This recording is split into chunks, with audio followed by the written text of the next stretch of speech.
Di kaki Gunung Pangrango, 7 pemuda berdiri dengan ransel besar dan tawa yang terlalu percaya diri. Mereka Arga, Bima, Reno, Dika, Fajar, Yogi, dan Ilham. Mereka bukan pendaki profesional. Mereka hanya ingin membuktikan satu hal, bahwa mereka berani. Hari pertama, awal yang terlalu mudah. Pendakian dimulai dari jalur Cibodas. Udara sejuk, suara burung bersahutan, dan kabut tipis menggantung di antara pepohonan. Ini sih gampang, kata Bima sambil tertawa. Mereka bercanda, merekam video, bahkan menyalakan musik kecil di speaker. Beberapa pendaki lain sempat menegur, tapi mereka hanya mengangguk tanpa benar-benar peduli. Menjelang sore, mereka mendirikan tenda di area camp yang cukup sepi. Anehnya tidak ada tenda lain di sekitar mereka. Padahal biasanya jalur ini ramai. Lebih enak, nggak berisik, ujar Reno. Malam turun cepat. Malam pertama, suara di antara kabut. Sekitar pukul 11 malam, kabut turun sangat tebal. Angin berdesir, membuat pohon tinggi bergoyang seperti berbisik. Ilham terbangun lebih dulu. Ia mendengar suara. Seperti langkah kaki mengitari tenda. Kresak, kresak, kresak. Ia membuka resleting tenda sedikit. Tak ada siapa-siapa. Namun suara itu tidak berhenti. Tak lama, Dika ikut terbangun. Ludengher juga. Mereka semua akhirnya terbangun.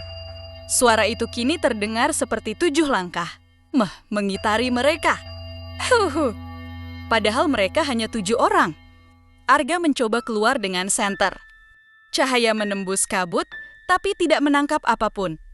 Saat ia hendak masuk kembali, di tanah basah, tepat di depan tenda, ada jejak kaki. Bukan sepatu. Kaki telanjang, dan jumlahnya lebih dari 7. Hari ke-21 menghilang. Pagi datang, tapi suasana terasa berat. Mereka memutuskan tetap melanjutkan ke puncak. Mungkin hanya sugesti, pikir mereka. Namun saat sampai di area terbuka kecil sebelum jalur menanjak curam, Fajar berhenti. Ia melihat sesuatu di antara pepohonan. Seseorang berdiri jauh di sana, memakai jaket merah. Siapa itu?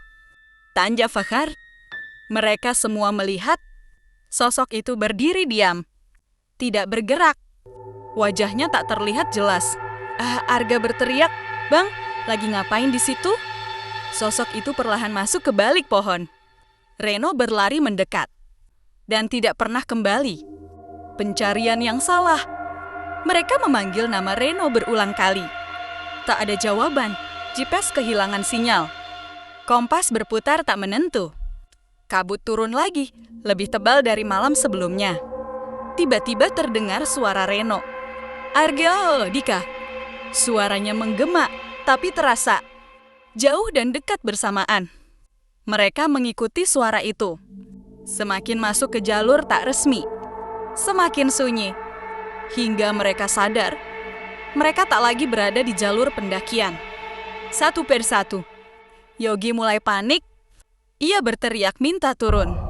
Ilham menyuruh semua tetap tenang. Lalu suara tawa terdengar. Pelan, serak, seperti berasal dari banyak tenggorokan. Dika berbalik dan melihat Reno berdiri di belakang mereka. Dengan jaket merah. Wajahnya pucat. Matanya hitam sepenuhnya. "Kenapa lama banget?" Katanya pelan. Arga mundur perlahan. "Lu bukan Reno."